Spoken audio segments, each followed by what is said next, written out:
There's a lot of elements of myself that I see in wild wolves. Their curiosity, their playfulness, their devotion to family. There's a lot about wolves that I'm also envious of. Wolves live on these landscapes exactly how they evolved.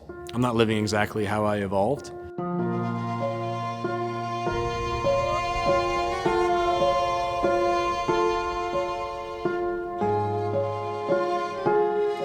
Wolves in California and the West in general, their populations were booming at the end of the 19th century. During that time, there were programs to poison, snare, and remove as many wolves as possible in the West.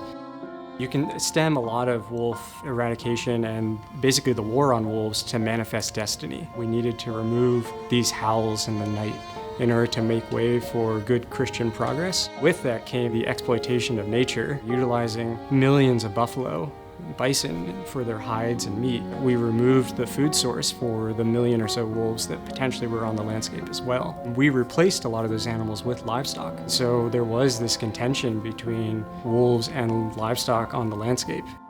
There were these federal and state programs to systematically remove wolves. There was the use of strychnine poison. At one point in the early 20th century, there were almost 4 million strychnine baits being placed a year, specifically to try to remove wolves. There was also a program to infect wolves with mange. It wasn't always for the safety of humans, even though that was sometimes used as a reasoning behind it. In terms of human safety, I think it's really important for folks to be aware that wolves almost never attack humans, even children. Back when I was investigating this in 2012, there were perhaps 4 incidents of human attacks by gray wolves in Europe and the United States. It isn't something that happens. I have never been bitten or attacked or felt like I was on the menu, never even had them growl or snap. They just don't see humans commonly in that way, and it's one of the reasons that we were able to domesticate wolves. Only close encounters I've had with the wolves in the Arctic is always that they're curious, fall asleep and wake up and one's trying to pull my hat off to steal it. There's only been ever 1 or 2 records of wolves actually killing people in North America in the last several hundred years. And the reason that we had these stories like the big bad wolf is that in Europe, the presence of rabies was far more common in wolf populations, and rabid wolves would actually go and kill people. And there's a famous story from the 1700s of a wolf pack killing several hundred people in southern France. Those stories were still in our minds as European settlers, and they came to a place where wolves would just run alongside wagons like dogs out of curiosity. And so at the turn of the century, wolf populations were in a very serious and rapid decline. In California, wolf populations go from across large portions of the state to just a handful of wolves, so eventually down to just individuals. Unlike other states where there were bounties where you could go back and say this many wolves were actually killed, because of the early colonization by the Spanish and later the Mexican governments here in California, we don't have the records like there are in other states to know exactly what the pre-European population of wolves was. And in 1924, the last recorded wolf was shot and killed in Lassen County. And that was the last wolf on record to be present in the state until 2011, when a wolf came down from Oregon and traveled through California. Wolves can travel long distances. There's been records of wolves going over 1,000 miles. The longest travel day I've ever done with wolves was in the Arctic, 65 miles over the course of 2 days. We were traveling for 46 hours straight, but it was just this huge loop that they did, bumping into muskoxen, looking for food. It went from sea level all the way up to a couple thousand feet above sea level. They went down this snowy, icy gully, saw their tracks, followed their tracks a ways. I worried that something happened in the gully, that somebody maybe slipped and got hurt, but I just followed their tracks and eventually came around the corner and they were all just sleeping, curled up, having a nap. It wasn't really a big deal for them. It's not too surprising that they have made it to California, that they dispersed all the way from the original wolves that were reintroduced into Yellowstone and Idaho. And I think it was only an eventual matter of time before wolves came back to California. It wasn't until the Endangered Species Act was passed in 1973, idea to reintroduce wolves to the West. So wolves were taken from Canada, just over the border, and brought down into parts of Idaho, Montana, and Wyoming. There were 3 major populations that started in the mid 90s. And it didn't take very long for those wolves to work their way into northeastern Oregon, northeastern Washington. And in 2011, a very famous wolf called OR7 worked his way into California and roamed around for hundreds of miles. That's where a lot of the lineage of the current wolves that are in California stem from. By 2015, California was poised for wolves. Fast forward 9 years, and this is what the map of wolves looks like today across the West. And so the wolves that we have today are the great-great-grandchildren of the wolves that were famously brought back to Yellowstone. We'll go out there and spend months driving on ATVs and bikes, just trying to find another set of tracks. Or if we're really lucky, we'll find some DNA, some genetic material like scat, or even urine in the snow, or a single hair that's in a wolf track. We currently have a minimum count that we're reporting of 72 wolves. So it does not sound like a lot. All of the wolves that we have right now, 30 of those are pups from this year. We will continue to see more and more packs pop up across California. Some of the packs that are next to one another are made up of individuals that came from the pack next to them.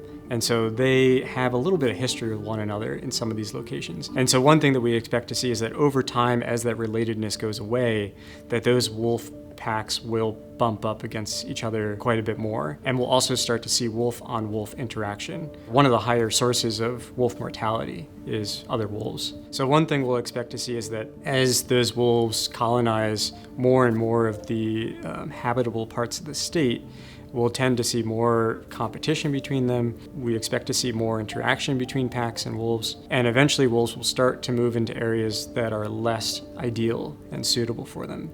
And that might be areas that are perhaps more likely to come in contact or be closer to human dense areas of the state. Wildlife management is relatively easy when it's just about the wildlife. But you add people into that, and that's where all the challenges come from. California is a very large state, the third largest in the US, the fifth largest economy in the world, and it's very heterogeneous. Being able to capture where wolves are moving as they recolonize the area it's difficult. The wolves coming down from Oregon into California has all been just natural movements on their own, which has been absolutely incredible. And as they've come down, they first were residing in Northern California, but we now have a pack that's made it all the way down to Southern California, a testament to where wolves could be across the state and how we need more information to be able to determine where exactly they've established. Wolves are having to navigate the landscape across public and private land, from national parks, national forests, but then also a lot of producers' landscapes. A lot of where wolves are found now are also in areas where there are livestock. The state is no longer the state that it was when wolves were first eradicated 100 years ago. You know, imagine that I put you in the middle of Northern California and I gave you a knife and I said, you need to kill your next meal. You're probably not going to try to find a deer or elk. You're probably going to go after that cow that's just sitting in a field. It's going to be far easier to find and far easier to jump on. So if you think about it in that way, the wolves are just doing what all of us do. And that's not necessarily because wolves are targeting livestock because there's not enough deer or elk. It's just because they're easier. We do expect there to be changes with wolves coming back, but we don't anticipate it being very drastic. We anticipate that amongst the native wildlife that's here, that they will find a new equilibrium.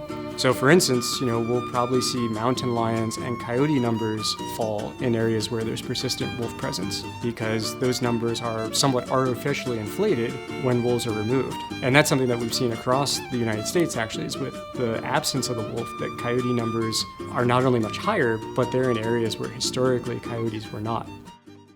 Wolves impact, other species in their habitat, and that has cascading effects that can improve river health and, all those other sorts of ecological impacts. That is true, particularly in an area like Yellowstone that is largely untouched by humans. I don't know that it holds true in our state. Part of the reason that you find that they help river ecosystems, for instance, is that they attack and kill natural prey of theirs, deer and elk, that might overgraze stream banks.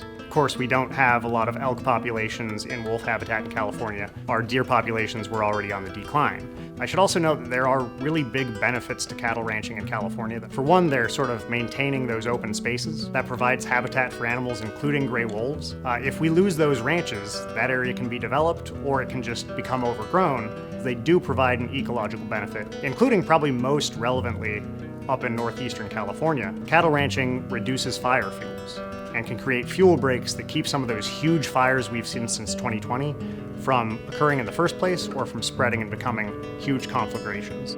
I don't think a lot of folks, especially in urban areas, are aware of this, but there is beef production in every county of California except for the city and county of San Francisco. Altogether, there's 19,000 cattle producers. Wolves, are relatively new to California, so it's sort of an emerging new issue for cattle producers. Most of my ranchers throughout the state have no impacts from wolves whatsoever. Those in the Northeast are sort of learning very quickly how to live with wolves, something they had about a decade to deal with here in California. Those folks are having a pretty challenging go of it because wolves were likely to come back to their ranch time and time again to feast on their cattle. They are perhaps instituting non-lethal deterrents like flaggery, which is flags along fence lines. Not only are these very vast ranches that are hundreds or thousands or tens of thousands of acres, so it's difficult to deploy those non-lethal deterrents. Most of those deterrence methods usually only work for 6 or 9 months.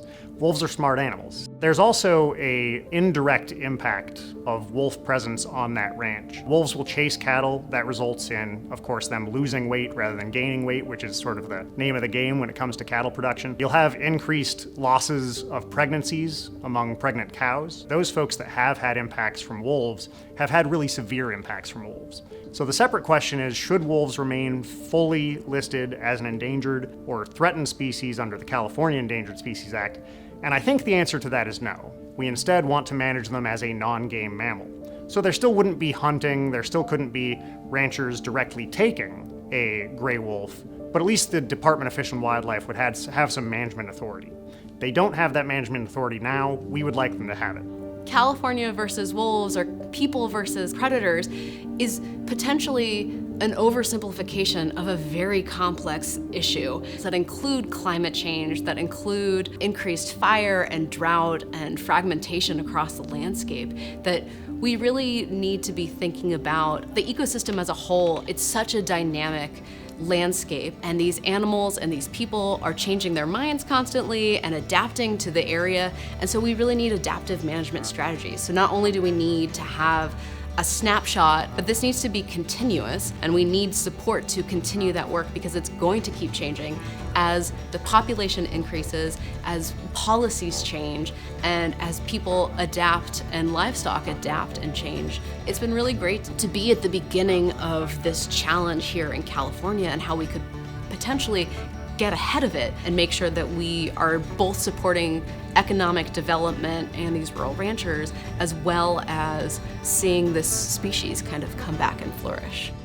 A lot of things that we hear from folks on the ground is frustration with the state not being able to take enough action to mitigate the losses that they have of livestock, not providing enough information about the locations of wolves, which there's a balance there of sharing information so that it's helpful to a livestock producer, but not sharing too much information so that someone who wants to be a bad actor has the information to do it. And as we've seen with the eradication of wolves in the West, it doesn't take very much to wipe out a population. The fact that we were able to systematically kill every wolf in the West, except for northeastern Minnesota, is pretty wild.